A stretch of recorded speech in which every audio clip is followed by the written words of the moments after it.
어머님, 이제 그만 죽으세요. 제발. 노인네가 눈치는 없어가지고. 여기서 짐승밥이나 되라고요. 며느리는 씩 웃으며 거동 못하는 시어머니를 차가운 폐가 흙바닥에 내팽개쳤습니다. 쾅, 무거운 문이 닫히는 소리와 함께 커다란 자물쇠가 걸렸습니다. 애미야, 이러지 마라. 제발 문 좀 열어다오. 시어머니는 문을 두드리며 애원했지만 며느리의 발소리는 이미 멀어진 뒤였습니다. 폭우가 쏟아지는 산속, 굶주린 짐승들의 울음소리가 폐가를 에워싸기 시작했습니다. 모두가 시어머니가 죽었다고 믿고 장례를 치르던 그때 누구도 예상치 못한 인물이 그 폐가 문을 열었습니다. 그리고 가문을 집어삼킨 악마 같은 큰며느리를 향한 피보다 진하고 서슬퍼런 복수가 시작됩니다. 오늘의 이야기 지금 시작합니다. 쑥쑥이 아담을 찾아주셔서 감사합니다. 구독과 좋아요를 눌러주시면 영상 만드는데 큰 힘이 됩니다. 감사합니다.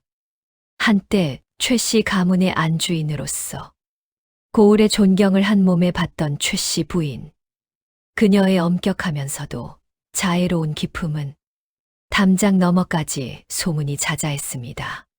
하지만 평화롭던 어느 봄날 오후 정원을 거닐던 그녀를 갑작스러운 중풍이 덮치고 말았습니다.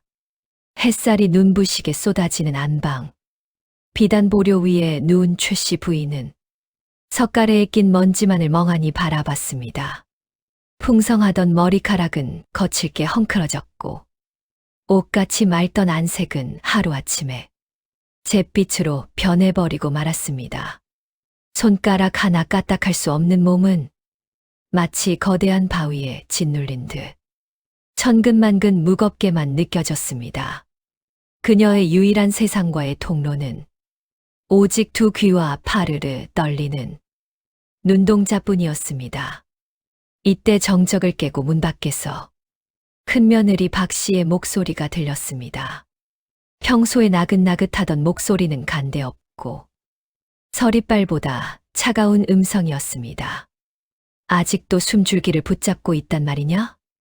독하기도 해라. 그 명줄 참 길구나. 이미 곧간 열쇠는 내 손에 있고 가문의 인장도 내가 차지했다. 이제 저 거추장스러운 노인네만 조용히 치우면 모든 게 내 세상이야. 최 씨 부인은 가슴이 찢어지는 듯한 통곡을 내뱉고 싶었지만 입술조차 달싹이지 못한 채 뜨거운 눈물만 관자놀이를 타고 베개를 적시며 흘러내렸습니다. 방 안으로 들어온 큰며느리 박 씨는 시어머니의 젖은 눈가를 보며 비릿한 미소를 지어 보였습니다. 박 씨는 곧장 사랑채로 향해 막내 며느리 버드리를 불렀습니다. 버드리는 시어머니의 병환 이후 밤낮으로 정화수를 떠놓고 빌며 눈이 붉게 충혈되어 있었습니다. 동서, 어머니, 약재가 다 떨어졌네. 지금 당장 저 아랫마을 장터에 가서 가장 귀한 산삼과 약초를 구해오게. 자네의 효심만이 어머니를 살릴 수 있네.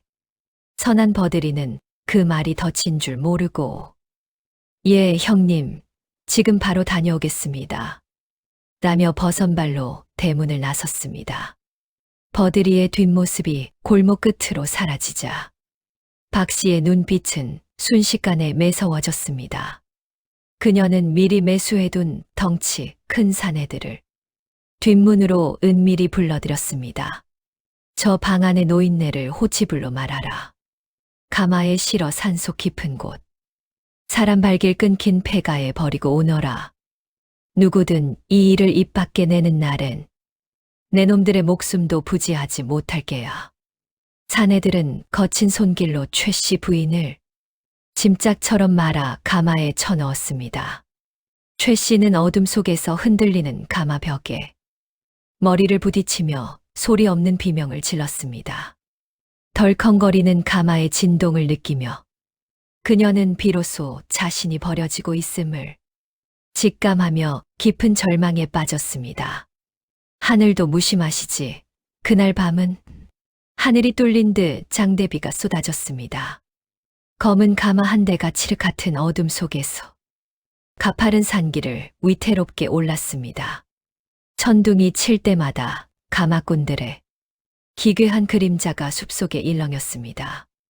도착한 곳은 귀신이 나온다며 나무꾼들조차 침을 뱉고 지나가는 허물어져 가는 산속 폐가였습니다. 자, 어머님. 좋은 곳으로 모셨습니다. 박 씨는 직접 가마 문을 열고 최 씨의 멱살을 잡아 바닥으로 밀쳤습니다. 차디찬 진흙과 썩은 집더미 위로 최 씨의 여인 몸뚱이가 내동댕이 쳐졌습니다.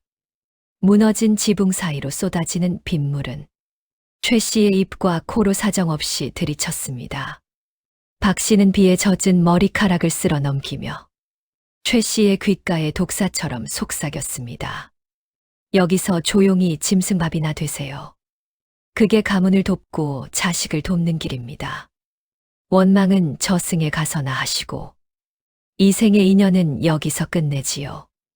박 씨는 차갑게 돌아서며 문을 걸어 잠갔고 멀어지는 발소리는 빗소리에 묻혔습니다. 폐가에 홀로 남겨진 최 씨 부인은 축축한 흙냄새와 비린내 속에서 자신의 비참한 운명을 저주하며 서서히 의식을 잃어갔습니다. 다음 날 이른 새벽 버들이는 약초 꾸러미를 가슴에 소중히 안고 헐떡이며 대문 안으로 들어섰습니다. 그런데 집안 분위기가 예사롭지 않았습니다. 대문에는 하얀 등이 높이 걸려 있고 가솔들은 소복을 입은 채 분주했습니다. 형님, 이게 도대체 무슨 일입니까? 어머니는요? 어머니는 어디 계십니까?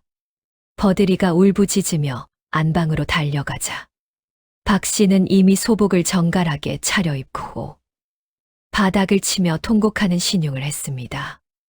아이고 어머니, 어찌 이리 가십니까? 밤새 병세가 위중해지시더니 손 쓸 틈도 없이 숨을 거두셨다네. 게다가 비바람에 산사태가 일어나 시신조차 수습하지 못하고 실종되었으니 이 불효를 어찌 씻는단 말인가.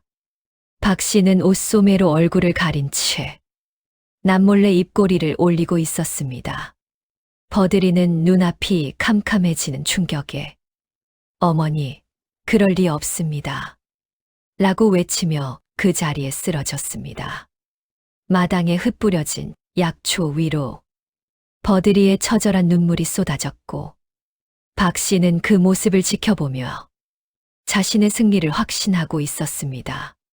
버들이는 정신을 차리자마자 맨발로 산을 향해 뛰쳐나갔습니다.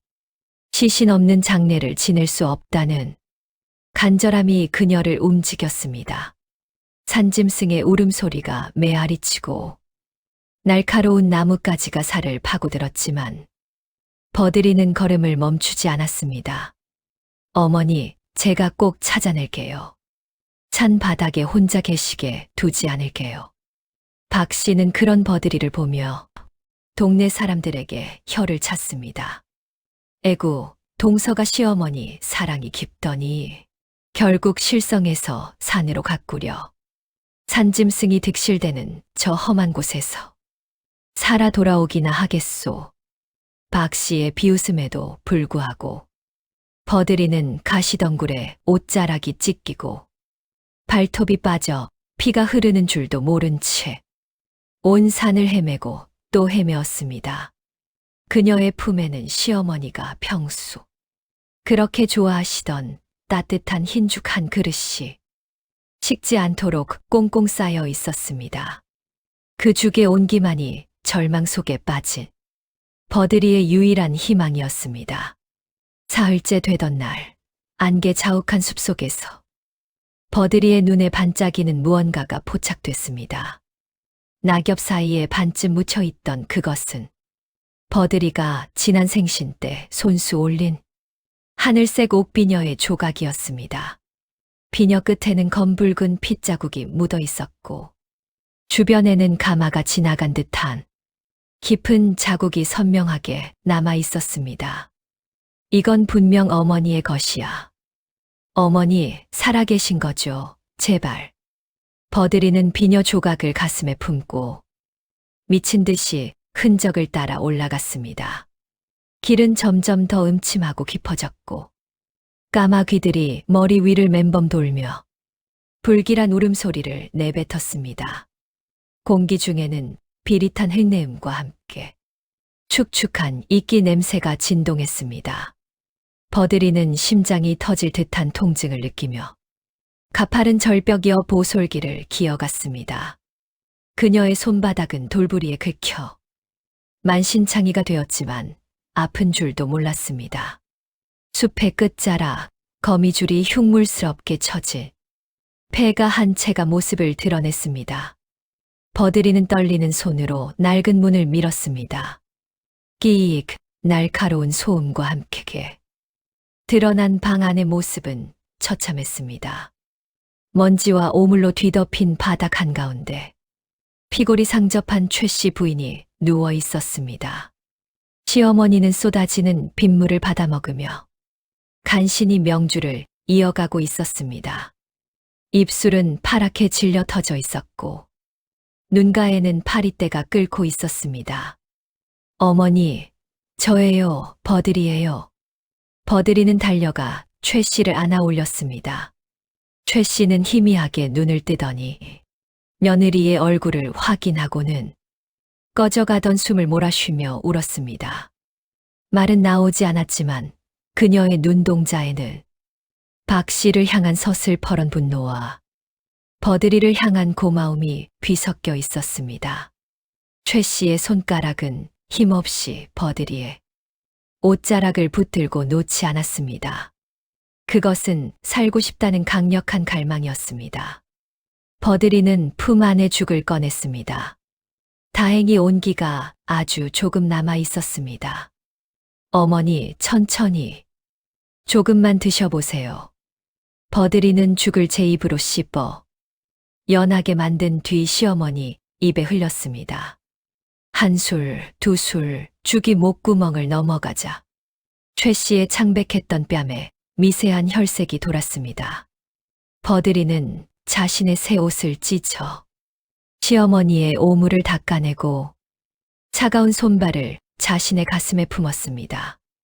어머니, 지금 집으로 가면 형님이 또 무슨 짓을 할지 모릅니다. 일단 여기서 기운을 차리셔야 해요. 버들이는 폐가 구석에 마른 짚을 깔고 자신의 체온으로 밤새 시어머니를 지켰습니다. 밖에는 풀벌레 소리가 구슬프게 들렸고 폐가의 틈새로 찬바람이 들이쳤지만 두 사람의 마음속엔 뜨거운 불꽃이 일었습니다. 걱정 마세요. 저들이 흘리게 한 눈물, 피눈물로 돌려주게 하겠습니다. 제가 반드시 어머니의 자리를 찾아드릴게요. 어두운 폐가 안 두 여인의 낮은 목소리가 천둥 소리보다 무겁게 울려 퍼졌습니다. 시어머니를 산속 폐가에 내버리고 돌아온 큰며느리 박 씨는 마침내 가문의 절대적인 권력을 손에 쥐게 되었습니다. 그녀는 시어머니의 49제가 채 지나기도 전에 안방의 자개함을 거칠게 열어젖히고 가문의 문장이 찍힌 땅 문서들을 훑었습니다. 호호호, 이제 이 모든 논밭과 기와집이 전부 내 손바닥 안에 들어왔구나. 그 깐깐하던 노인네 진작에 치워버릴 것을 무엇하러 그동안 비위를 맞추며 살았을까. 그녀는 거울 앞에서 화려한 비단옷을 대보며 마치 세상을 다 가진 양 소리내어 웃었습니다. 박 씨의 방 안에는 값비싼 향 냄새가 가득했지만 이상하게도 등 뒤로는 자꾸만 서늘한 바람이 스치고 지나갔습니다.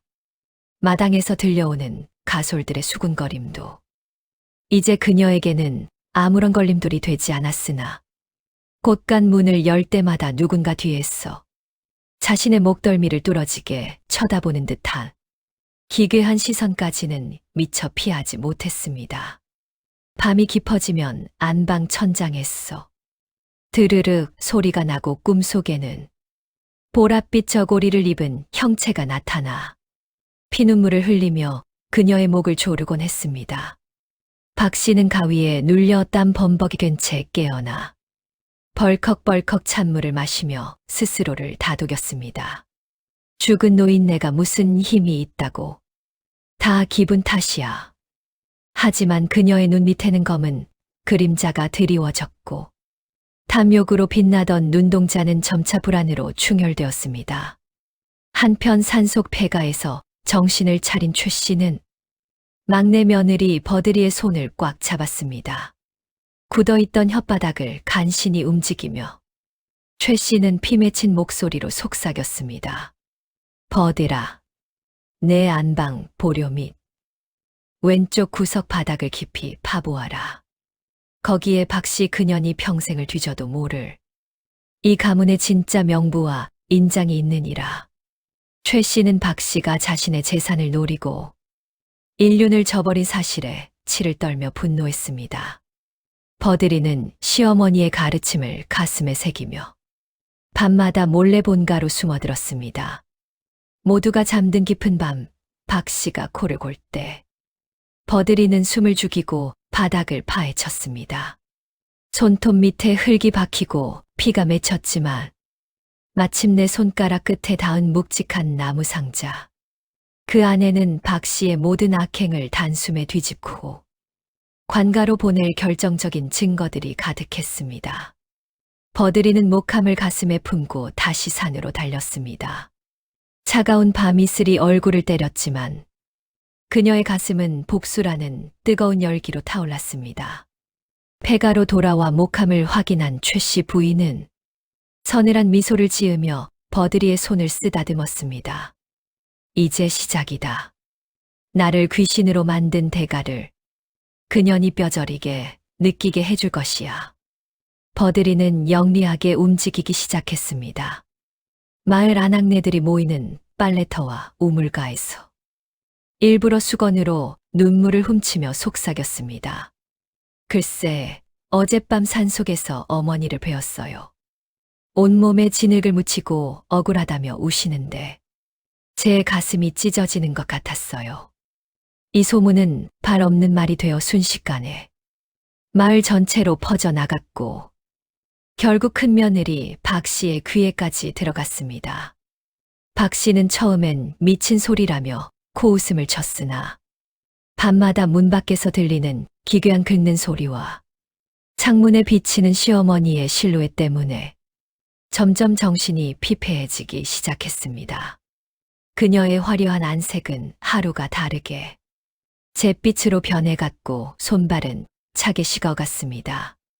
마을 사람들은 박 씨를 볼 때마다 수군거렸습니다. 병든 시어머니 돌아가시자마자 잔치라니 천벌을 받아도 할 말이 없을 게야. 그 수군거림은 박 씨의 목을 죄는 보이지 않는 밧줄이 되어 그녀를 압박했습니다. 박 씨가 잠자리에 들려던 찰나 갑자기 방 안의 촛불이 힘없이 꺼지며 주변이 칠흑 같은 어둠에 잠겼습니다. 누구냐, 동서냐, 거기 누구 있어. 박 씨가 소리쳤지만 돌아오는 것은 기괴한 웃음소리와 서늘한 바람뿐이었습니다.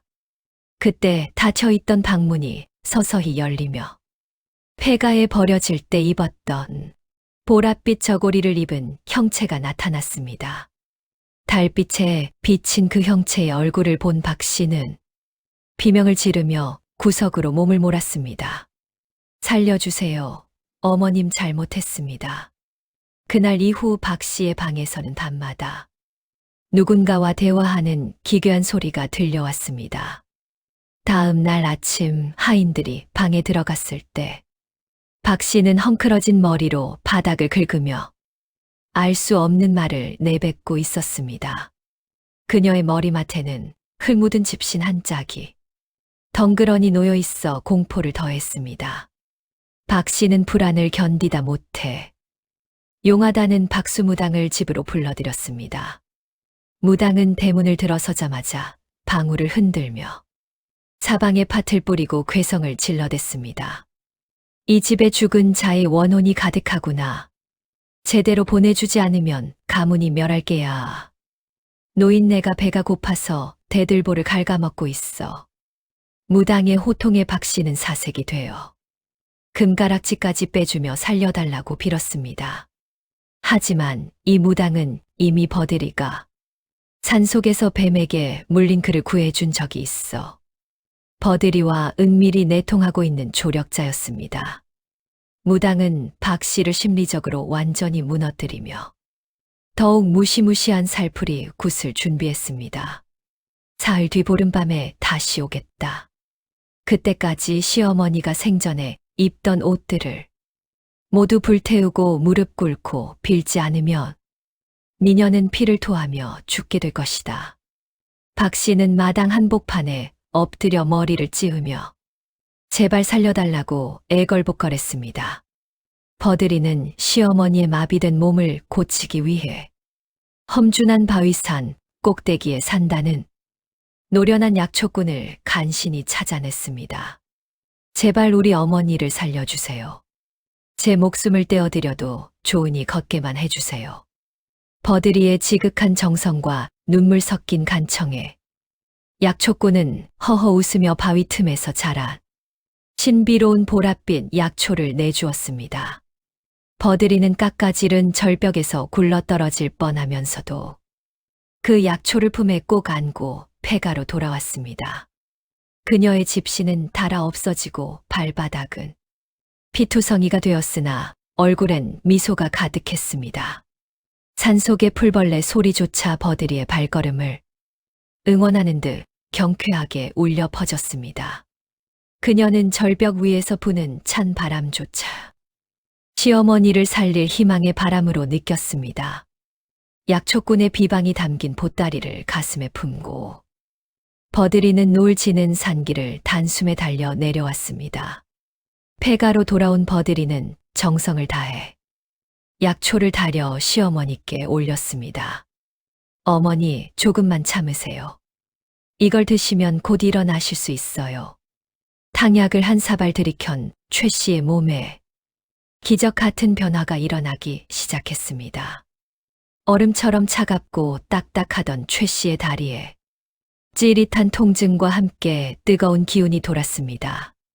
최 씨는 버들이의 부축을 받아 벽을 짚고 부들부들 떨면서도 마침내 자신의 발로 차가운 흙바닥을 딛고 일어섰습니다. 두 여인은 서로를 껴안고 소리 없이 오열했습니다. 버들아, 내가 일어났다.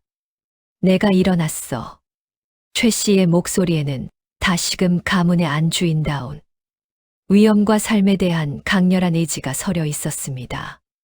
버들이는 시어머니의 마른 등허리를 쓰다듬으며 이 기적이 헛되지 않게 하리라 다짐했습니다.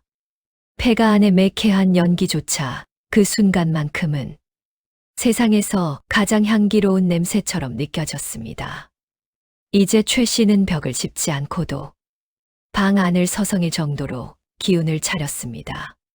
그녀는 거울에 비친 자신의 수척한 얼굴을 보며 서슬퍼런 복수의 칼날을 갈았습니다. 버들아, 이제 때가 된 것 같구나. 나를 버린 자들이 제 발로 무덤을 파괴하자. 진정한 안주인이 누구인지 보여줄 것이다. 버들이는 시어머니의 발치에 무릎을 꿇고 끝까지 곁을 지키겠노라 맹세했습니다. 폐가 안의 어둠은 이제 공포가 아니라 적들을 집어삼킬 거대한 함정이 되었습니다. 시어머니는 버들이가 가져온 비밀 목함을 열어 그 안에 든 서류들을 하나하나 검토했습니다. 박씨 그년이 빼돌린 재산 목록이 여기 있구나. 하나도 빠짐없이 되찾아올 것이다. 최 씨의 눈빛은 밤하늘의 북극성처럼 차갑고도 또렷하게 빛나고 있었습니다. 두 여인의 복수는 이제 단순한 원한을 넘어 가문의 정의를 바로 세우는 대업이 되었습니다. 복수를 준비하는 동안에도 두 사람의 폐가 생활에는 평화가 찾아왔습니다. 버들이는 폐가 주변의 잡초를 정성껏 뽑아내고 그 자리에 분홍빛 진달래를 옮겨 심었습니다. 어머니, 이 꽃 좀 보세요. 우리 본가 뒷산에 피던 것보다 훨씬 곱습니다. 최 씨는 버들이가 산에서 캐오 싱싱한 달래와 냉이 향기를 맡으며 평생 느껴보지 못한 해방감을 맛보았습니다. 비록 낡은 폐가였지만 두 사람에게는 그 어느 대궐보다 따뜻한 안식처였습니다. 버들이는 냇가에서 잡아온 작은 물고기로 시원한 국을 끓여 시어머니께 올렸습니다. 어머니, 간이 맞으시는지 모르겠습니다. 시어머니는 국물을 한 모금 들이켜고는 환하게 웃으며 버들이의 손을 잡았습니다. 천하 일미로구나. 고맙다. 참으로 고마워. 그 소박한 밥상 위로 따스한 봄볕이 내리쬐었습니다. 시어머니 최 씨는 버들이의 무릎을 베고 누워 자신의 젊은 시절 고생했던 이야기를 들려주었습니다. 내가 만약 다시 태어난다면 너 같은 딸을 하나 두고 싶구나. 시어머니의 진심 어린 고백에 버들이는 가슴 뭉클한 감동을 느꼈습니다. 버들이 역시 자신의 어린 시절 이야기를 나누며 둘 사이의 벽은 완전히 허물어졌습니다. 피를 나눈 모녀보다 더 깊은 유대감이 어두운 폐가 안을 따뜻하게 채웠습니다. 어머니, 전 어머니가 계셔서 행복합니다. 비록 이런 곳에 있지만 마음은 편해요. 최 씨는 버들이의 머리카락을 쓰다듬으며 자신의 인생에서 가장 소중한 것이 무엇인지 비로소 깨닫게 된 표정이었습니다. 달빛은 창살 사이로 스며들어 두 여인의 평화로운 얼굴을 비추었습니다. 그곳은 이제 저주받은 폐가가 아니라 진정한 사랑이 싹트는 보금자리였습니다. 최 씨는 버들이에게 가문을 다스리는 법과 사람의 마음을 얻는 지혜를 가르쳤습니다. 곳간 열쇠보다 중요한 것은 사람들의 배고픔을 아는 마음이란다. 버들이는 시어머니의 가르침을 마치 스펀지처럼 흡수하며 성장했습니다. 가문의 재산 목록과 인맥 관리, 그리고 위기 상황에서의 대처법까지 진정한 여주인으로서의 덕목을 배웠습니다. 버들이의 눈빛은 이제 단순한 효부를 넘어 가문을 이끌 지도자의 기품을 띠기 시작했습니다. 사람을 부릴 때는 위엄으로 하되 그 속에는 반드시 인자함이 있어야 한다. 시어머니의 목소리는 낮고 차분했지만 그 안에는 수십 년 가문을 지켜온 단단한 내공이 고스란히 담겨 있었습니다. 버들이는 그 가르침을 받아 적듯 자신의 가슴 속에 한자 새겼습니다. 두 사람의 문답은 밤이 깊어가는 줄 모르고 계속되었습니다. 보름달이 밝게 뜬 어느 날 밤, 두 사람은 달빛 아래서 마지막 차를 나누었습니다. 이제 내일이면 이 평화도 잠시 멈추겠지. 하지만 두렵지 않다. 네가 옆에 있으니. 시어머니의 확신에 찬 목소리에 버들이는 굳게 고개를 끄덕였습니다. 폭풍전야와 같은 고요함 속에서 두 사람은 서로의 손을 꼭 맞잡았습니다. 내일이면 시작될 거대한 폭풍을 앞두고 그들은 가장 아름답고 평화로운 밤을 보냈습니다. 산 아래 본가에서 들려오는 개 짖는 소리조차 이제는 두렵지 않은 일상의 소리로 들렸습니다.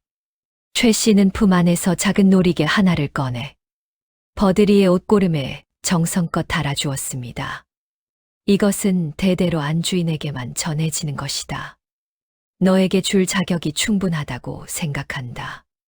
버들이는 그 묵직한 무게감을 느끼며 가문을 바로 세우겠다는 결의를 다졌습니다. 두 사람의 눈동자는 달빛보다 더 밝게 빛났습니다. 큰며느리 박씨는 날이 갈수록 초조해졌습니다. 매일같이 산을 오르내리는 버들이의 행적이 아무리 봐도 평범해 보이지 않았기 때문입니다. 이상해 실성했다는 년의 눈빛이 어쩌면 저렇게 살아있단 말이냐? 박씨는 직접 버들이의 뒤를 밟기로 했습니다. 비단 옷 대신 낡은 겉옷을 걸치고 몰래 숲속으로 들어가는 그녀의 눈은 탐욕스러운 독사처럼 번뜩였습니다. 가시덩굴에 옷자락이 찢기는 줄도 모르고 그녀는 버드리의 발자국을 집요하게 쫓았습니다. 어디 숨어서 무슨 짓을 하는지 보자꾸나. 내 재산을 노리고 허튼 짓을 하는 모양인데 어림도 없는 일이지. 박 씨는 거친 숨을 몰아쉬며 산을 올랐습니다. 숲속의 어둠이 그녀를 삼킬 듯 덮쳐왔지만 탐욕의 눈이 먼 그녀에게는 보이지 않았습니다. 마침내 울창한 숲 끝자락에서 허물어져 가는 폐가의 지붕이 보였습니다. 마침내 박 씨는 숲 끝자락에 폐가 앞에 도착했습니다. 문틈 사이로 새어나오는 웃음소리를 듣는 순간 그녀의 온몸은 얼음처럼 굳어버렸습니다. 어머니, 이제 내일이면 산 아래로 내려가실 수 있을 만큼 좋아지셨어요. 버드리의 목소리와 함께 들려온 것은 분명히 죽었다고 믿었던 시어머니의 음성이었습니다. 박 씨는 문을 박차고 들어가 고함을 질렀습니다. 이게 무슨 천인공노할 짓이냐? 죽은 노인네가 왜 여기서 살아있는 거야? 그녀의 눈은 공포와 분노로 뒤집혀 있었습니다. 방 안에는 따뜻한 온기가 돌고 있었고 시어머니 최 씨는 정정하게 앉아 박 씨를 서늘한 눈빛으로 쏘아보았습니다. 오냐, 내 며느리 박 씨가 왔느냐? 내가 죽지 않고 살아있어 많이 놀랐겠구나.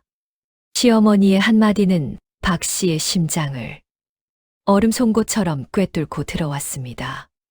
비밀이 탄로나자 박 씨는 이성을 잃었습니다. 그녀는 근처에 있던 등불을 집어던져 폐가의 불을 지르기 시작했습니다. 여기서 다 같이 죽어버려. 그러면 아무도 진실을 모를 테니까. 치솟는 불길 속에서 박 씨는 광기 어린 웃음을 터뜨리며 문을 밖에서 걸어 잠갔습니다. 매캐한 연기가 방 안을 채우고 낡은 석가래가 타들어가는 소리가 들렸습니다. 버드리는 당황하지 않고 시어머니를 온몸으로 감싸 안으며 나갈 길을 찾았습니다. 어머니, 제 등을 꽉 잡으세요. 여기서 죽을 순 없습니다. 밖에서는 박 씨가 다 타버려라 라고 소리치며 미친 듯이 춤을 추고 있었습니다.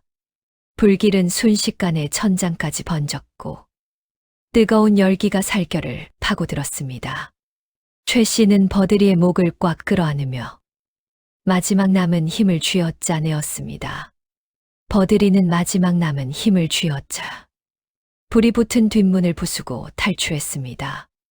시어머니를 등에 업고 불구덩이를 뛰어넘는 그녀의 모습은 흡사 여장부와 같았습니다. 박 씨는 불타는 폐가를 보며 성공했다 믿었으나 그녀의 뒤에는 이미 버드리가 연락해둔 관가의 포교들이 매복하고 있었습니다. 저 여자를 잡아라. 살인 미수다. 박 씨는 경악하며 숲속으로 도망쳤지만 이미 포위망은 좁혀져 오고 있었습니다. 불타는 폐가를 등지고 두 여인은 살아남았습니다. 포교들이 박 씨를 제압하여 밧줄로 묶을 때 버드리는 그슬린 옷자락을 털며 일어섰습니다. 형님, 하늘이 굽어보고 계셨습니다. 당신의 탐욕이 스스로 무덤을 판 것이에요. 최 씨 부인은 포교들의 부축을 받으며 싸늘한 눈길로 끌려가는 박 씨를 내려다보았습니다. 산 아래에서는 이미 복수의 서막을 알리는 새벽 달 울음소리가 들려오고 있었습니다. 다음 날 아침 마을은 발칵 뒤집혔습니다. 죽은 줄로만 알았던 최 씨 부인이 정정하게 가마를 타고 대문을 들어섰기 때문입니다. 소복을 입고 장례를 준비하던 하인들은 비명을 지르며 마당에 엎드렸습니다. 귀신이다. 죽은 마님께서 돌아오셨다. 본가 식솔들은 공포와 경악에 휩싸였고 집안은 순식간에 아수라장이 되었습니다. 박 씨는 포승줄에 묶인 채 끌려 들어오며 실성한 듯 횡설수설하고 있었습니다. 최 씨 부인은 가마에서 내려 지팡이를 짚고 위험 있게 마당 한가운데 섰습니다. 내가 살아 돌아온 것이 그리도 무서우냐? 천벌이 두려워 벌벌 떠는 꼴이 참으로 가관이구나. 시어머니의 사자 후에 마당의 공기는 단숨에 얼어붙은 듯 정적에 휩싸였습니다. 최 씨 부인은 대청마루에 당당히 앉아 버들이가 찾아낸 비밀 목함을 열었습니다. 이 장부를 보아라. 네가 우리 가문에 재산을 친정으로 빼돌린 증거가 여기 다 있다. 박 씨가 그동안 저질렀던 탐욕스러운 행적들이 식솔들 앞에서 낱낱이 공개되었습니다. 하인들은 자신들을 핍박했던 박 씨의 만행에 이를 갈며 분노를 표출했습니다.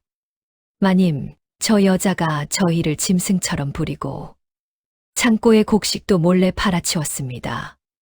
증언들이 쏟아지자 박 씨는 더 이상 빠져나갈 구멍이 없음을 깨달았습니다. 그녀는 바닥을 긁으며 살려달라고 빌었지만 시어머니의 눈빛은 한없이 차가웠습니다. 진실의 빛 앞에 어둠은 서서히 물러가고 있었습니다.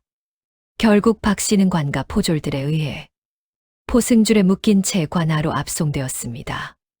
그녀가 차지하려 했던 화려한 장신구들은 마당의 흙먼지 속에 짓밟혔습니다. 내 재산, 내 비단옷 돌려줘. 끝까지 탐욕을 버리지 못한 그녀의 외침은 구경 나온 마을 사람들의 비웃음만 샀습니다. 박 씨의 친정 식구들 역시 공모 혐의로 조사를 받게 되어 가문은 완전히 몰락했습니다. 권선징악의 철퇴가 그녀의 머리 위로 무겁게 내려앉은 순간이었습니다. 최 씨 부인은 멀어지는 박 씨의 뒷모습을 보며 길게 한숨을 내쉬고 눈을 감았습니다. 업보란 이리도 무서운 법이지. 정의가 바로 선 가문에는 다시금 맑은 바람이 불어오기 시작했습니다. 최 씨 부인은 흐트러진 집안을 정돈하며 가장 먼저 버들이를 불러 세웠습니다. 동서, 고생 많았다. 네가 아니었으면 이 가문은 이미 풍비박산 났을 게야. 그녀는 버들이의 거친 손을 잡고 가솔들 앞에서 공식적으로 선포했습니다. 오늘부터 막내 며느리 버들이가 우리 가문의 모든 살림을 맡을 안주인이다. 식솔들은 기쁨의 함성을 지르며 새로운 안주인 버들이를 환영했습니다. 버들이는 겸손하게 고개를 숙이며 시어머니를 더욱 정성껏 모실 것을 다짐했습니다. 집안은 다시금 활기를 되찾았고 억눌렸던 종들의 얼굴에도 웃음꽃이 피었습니다. 공정한 분배와 따뜻한 덕치가 최 씨 가문의 새로운 법도가 되었습니다. 세월이 흘러 버들이의 효행 소식은 고을 사또를 거쳐 임금님께까지 전달되었습니다. 대궐에서는 버들이의 깊은 효심을 기려 마을 입구에 붉은 열려문을 세우게 했습니다. 조선 천지에 이런 효부가 어디 또 있겠는가. 마을 사람들은 잔치를 벌이며 축하했고 버들이는 마을의 큰 자랑이 되었습니다. 열려문 앞을 지날 때마다 사람들은 버들이의 이름을 부르며 고개를 숙였습니다. 그녀의 효심은 시대를 넘나드는 전설이 되어 어린아이들의 교육 교재가 되기도 했습니다. 버들이는 그저 자신이 할 일을 했을 뿐이라며 여전히 소박한 모습으로 이웃을 돌봤습니다. 마을은 그 어느 때보다 화평하고 풍요로웠습니다. 버들이가 안주인이 된 후 최 씨 가문은 예전보다 훨씬 더 큰 명성을 얻었습니다. 그녀는 시어머니의 가르침대로 가난한 이웃들에게 곳간을 열어 베풀었습니다. 배고픈 이가 없어야 가문이 평안한 법입니다. 집안에는 늘 덕이 넘쳤고 사람들은 최 씨 가문의 문턱을 넘는 것을 영광으로 여겼습니다. 최 씨 부인도 병마를 완전히 떨쳐내고 손주들의 재롱을 보며 만년을 보냈습니다. 그녀는 가끔 버들이와 함께 마당을 거닐며 지난 폐가 시절의 이야기를 나누곤 했습니다. 그때 네가 해준 나물죽 맛을 잊지 못하겠구나. 두 고부의 웃음소리가 담장 너머로 행복하게 퍼져나가는 나날이 이어졌습니다. 화창한 어느 봄날 시어머니와 버들이는 오랜만에 산책을 나섰습니다. 함께 고통을 견뎌냈던 그 산길이었지만 이제 그 길은 진달래꽃이 만발한 꽃길이었습니다. 버들아, 참으로 고맙구나. 내 덕분에 내가 다시 태어난 기분이다. 두 사람은 서로의 손을 꼭 잡고 지는 노을을 향해 천천히 걸어갔습니다. 최 씨 부인은 이제 지팡이 없이도 버들이의 부축을 받으며 힘차게 걸었습니다. 노을은 두 여인의 뒷모습을 황금빛으로 물들였고 그 풍경은 마치 한 폭의 그림처럼 아름다웠습니다. 길가에 핀 야생화조차 두 사람의 앞날을 축복하는 듯 향기로운 내음을 풍겼습니다. 그들은 과거의 상처를 뒤로하고 현재의 평화를 만끽하며 산길을 내려왔습니다. 이야기는 여기서 끝이 나지만 버들이의 효심은 대대로 전해져 내려와 후대 사람들의 가슴 속에 깊이 남았습니다. 탐욕은 파멸을 부르고 진실한 마음은 기적을 만든다는 사실을 이 이야기는 우리에게 다시금 일깨워 줍니다.